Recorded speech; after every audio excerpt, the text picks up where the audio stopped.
Jasna simple റെസിപ്പീസിലേക്ക് എല്ലാവർക്കും സ്വാഗതം. ഞാനിന്നിവിടെ അരിപ്പൊടി ഉപയോഗിച്ച് ഇൻസ്റ്റൻ്റായിട്ട് തയ്യാറാക്കിയെടുക്കാൻ പറ്റിയ ബ്രേക്ക്ഫാസ്റ്റ് റെസിപ്പിയായിട്ടാണ് വന്നിരിക്കുന്നത്. അതോടൊപ്പം തന്നെ സൈഡായിട്ട് കഴിക്കാൻ പറ്റിയ സ്വാദിഷ്ടമായ ചട്നിയുടെ റെസിപ്പിയും കാണിക്കുന്നുണ്ട്. അതിനു മുമ്പായി എൻ്റെ വീഡിയോസ് ഇഷ്ടപ്പെടുന്നുണ്ടെങ്കിൽ എല്ലാവരും ഒന്ന് ലൈക്ക് ചെയ്യുകയും സപ്പോർട്ട് ചെയ്യുകയും ചെയ്യണേ. തയ്യാറാക്കുന്നത് എങ്ങനെയാണെന്ന് നോക്കാം. മിക്സിയുടെ ജാറിലേക്ക് 1 കപ്പ് അരിപ്പൊടി ഇട്ട് കൊടുക്കാം. ഇതിലേക്ക് 1/2 കപ്പ് ചോറ് ചേർത്ത് കൊടുക്കാം. ചോറിന് പകരം അവല് കുതിച്ച് ചേർത്ത് കൊടുത്താലും മതിയാകും. ഇതിലേക്ക് ഒരു ഉറപ്പ് കിട്ടുന്നതിന് വേണ്ടി 2 ടേബിൾ സ്പൂൺ ഗോതമ്പ് പൊടി ചേർത്ത് കൊടുക്കാം. 2 ടേബിൾ സ്പൂൺ തൈരും ആവശ്യത്തിന് വെള്ളവും കൂടെ ചേർത്ത് നമുക്ക് നന്നായിട്ടൊന്ന് ബ്ലെൻഡ് ചെയ്തെടുക്കാം. ദോശക്കൊക്കെ മാവ് അരച്ചെടുക്കുന്ന പോലെ ഒന്ന് അരച്ചെടുക്കണം. നന്നായിട്ടൊന്ന് അരച്ചെടുത്തിട്ടുണ്ടെങ്കിൽ നമുക്കിതൊരു ബൗളിലേക്ക് മാറ്റി കൊടുക്കാം. ഇത് അരച്ച് റെസ്റ്റ് ചെയ്യാൻ വെക്കേണ്ട ആവശ്യമൊന്നുമില്ല. നമുക്ക് മാവ് റെഡിയാക്കി എടുക്കുന്ന അതേ സമയം തന്നെ ചുട്ടെടുക്കാനും സാധിക്കും. ഞാൻ പക്ഷേ ഇതിന് സൈഡായിട്ടൊരു ചട്നിയും കൂടെ കാണിക്കുന്നുണ്ട്. ആ സമയം വരെ ഇതൊന്ന് പുറത്തിരിക്കട്ടെ. ചട്നി തയ്യാറാക്കുന്നതിനായി ഒരു പാനിലേക്ക് കുറച്ച് വെളിച്ചെണ്ണ ഒഴിച്ചു കൊടുക്കാം. അതിലേക്ക് ഒരു 5 or 6 വറ്റൽമുളക് ഇട്ടൊന്ന് മൂപ്പിച്ചെടുക്കാം. മൂത്ത് വരുമ്പോൾ നമുക്കൊരു പാത്രത്തിലേക്ക് മാറ്റി കൊടുക്കാം. ഇനി അതേ എണ്ണയിലേക്ക് 1 സ്പൂൺ ഉഴുന്നിട്ട് കൊടുത്ത് ഗോൾഡൻ ബ്രൗൺ നിറമാകുന്നിടം വരെ ഒന്ന് മൂപ്പിച്ചെടുക്കാം. ഇത് നന്നായി മൂത്ത് വന്നിട്ടുണ്ട്. ഇനി ഇത് നമുക്ക് ഒരു പാത്രത്തിലേക്ക് മാറ്റി വയ്ക്കാം. ഇനി അതേ എണ്ണയിലേക്ക് 1 സവാള ചെറുതായി അരിഞ്ഞതിട്ട് ഒന്ന് വഴറ്റിയെടുക്കണം. 5 or 6 വെളുത്തുള്ളി ചെറുതായി അരിഞ്ഞത് ചേർത്ത് കൊടുക്കാം. ഇത് അത്യാവശ്യം നന്നായിട്ടൊന്ന് വഴറ്റി കിട്ടണം. ഇതിലേക്ക് 1 തണ്ട് കറിവേപ്പില ഇട്ട് കൊടുക്കാം.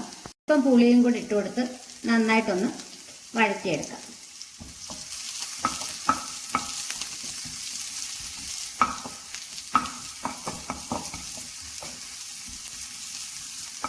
അത്യാവശ്യം നന്നായിട്ട് വഴഞ്ഞു വരുമ്പോൾ 1 തക്കാളി ചെറുതായി അരിഞ്ഞത് ചേർത്ത് കൊടുത്ത് ഒന്നും കൂടെ ഒന്ന് വഴറ്റിയെടുക്കാം.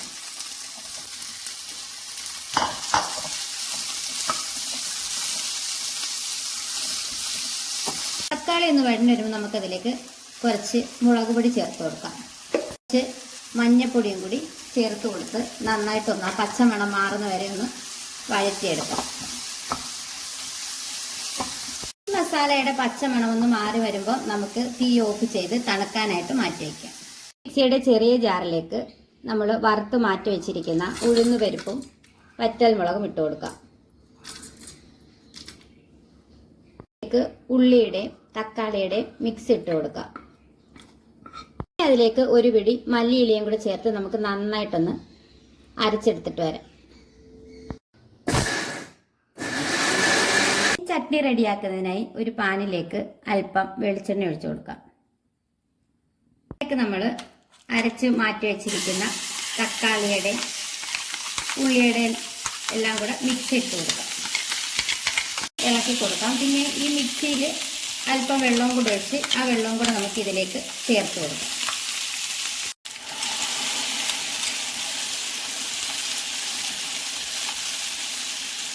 ഇതിലേക്ക് ആവശ്യമായ ഉപ്പും അല്പം കായപ്പൊടിയും കൂടെ ചേർത്ത് കൊടുക്കാം. നന്നായിട്ടൊന്നും കൂടെ മിക്സ് ചെയ്തൊന്ന് തിളച്ച് വറ്റിച്ചെടുക്കാം.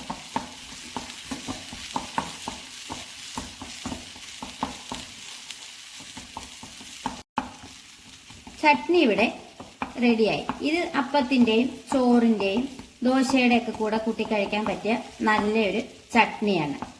ഇത് നമുക്കിന് ഒരു പാത്രത്തിലേക്ക് മാറ്റി കൊടുത്തിട്ട് ഒരു താളിച്ച് ഒഴിച്ചു കൊടുക്കണം. പാത്രത്തിലേക്ക് മാറ്റി വയ്ക്കാം. ഇനി ഇതിലേക്ക് നമുക്കൊന്ന് താളിച്ച് ഒഴിക്കാം. ഒരു പാൻ അടുപ്പിൽ വെച്ച് കൊടുത്ത ശേഷം അല്പം വെളിച്ചെണ്ണ ഒഴിച്ചു കൊടുക്കാം. കടുക് ഇട്ട് കൊടുക്കാം. കടുകൊന്ന് പൊട്ടി വരുമ്പം അല്പം ഉഴുന്നിട്ട് കൊടുക്കാം. 2 വറ്റൽമുളകും അല്പം കറിവേപ്പിലയും കൂടെ ഒന്ന് മൂപ്പിച്ച് നമുക്ക് ചട്നിയിലേക്ക് ചേർത്ത് കൊടുക്കാം.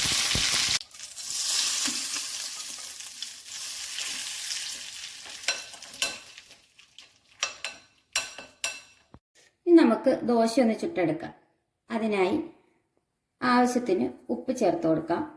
1 ടീസ്പൂൺ ബേക്കിംഗ് സോഡയും കൂടെ ചേർത്ത് നന്നായിട്ടൊന്ന് മിക്സ് ചെയ്ത ശേഷം നമുക്ക് ദോശ ഓരോന്നായി ചുട്ടെടുക്കാം. ഇത് റെസ്റ്റ് ചെയ്യാൻ വെക്കേണ്ട ആവശ്യമൊന്നുമില്ല. അരച്ച് അന്നേരം തന്നെ നമുക്ക് ചുട്ടെടുക്കാൻ സാധിക്കുന്ന ഒരു ദോശ റെസിപ്പിയാണ്. ഒരു പാൻ അടുപ്പിൽ വെച്ച് പാൻ നന്നായി ചൂടായി വരുമ്പോൾ അതിലേക്ക് ഓരോ തവി മാവ് വീതം ഒഴിച്ചു കൊടുത്ത് ദോശയൊന്ന് ചുട്ടെടുക്കാം.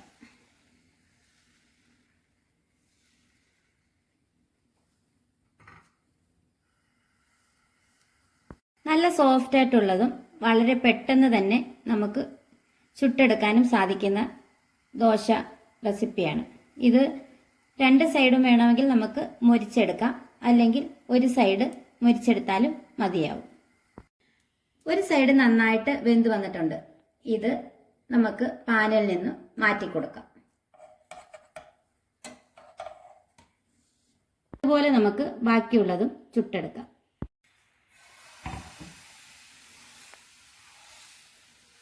അരിപ്പൊടി ഉണ്ടെങ്കിൽ വളരെ പെട്ടെന്ന് തന്നെ നമുക്ക് തയ്യാറാക്കിയെടുക്കാൻ പറ്റിയ ഒരു ബ്രേക്ക്ഫാസ്റ്റ് റെസിപ്പിയാണ്. നല്ല സോഫ്റ്റ് ആയിട്ടാണ് നമുക്ക് ഈ ദോശ കിട്ടുന്നത്. എല്ലാവരും തയ്യാറാക്കി നോക്കിയിട്ട് ഫീഡ്ബാക്ക് അറിയിക്കണം. നിങ്ങൾക്ക് എൻ്റെ ഈ ചാനൽ ഇഷ്ടപ്പെടുന്നുണ്ടെങ്കിൽ ഒന്ന് ലൈക്ക് ചെയ്യാനും സബ്സ്ക്രൈബ് ചെയ്ത് സപ്പോർട്ട് ചെയ്യാനും ഒന്നും മറന്നു പോകല്ലേ. ഇനിയൊരു ഈസി റെസിപ്പിയായിട്ട് കാണുന്നത് വരെ താങ്ക്സ് ഫോർ വാച്ചിങ്.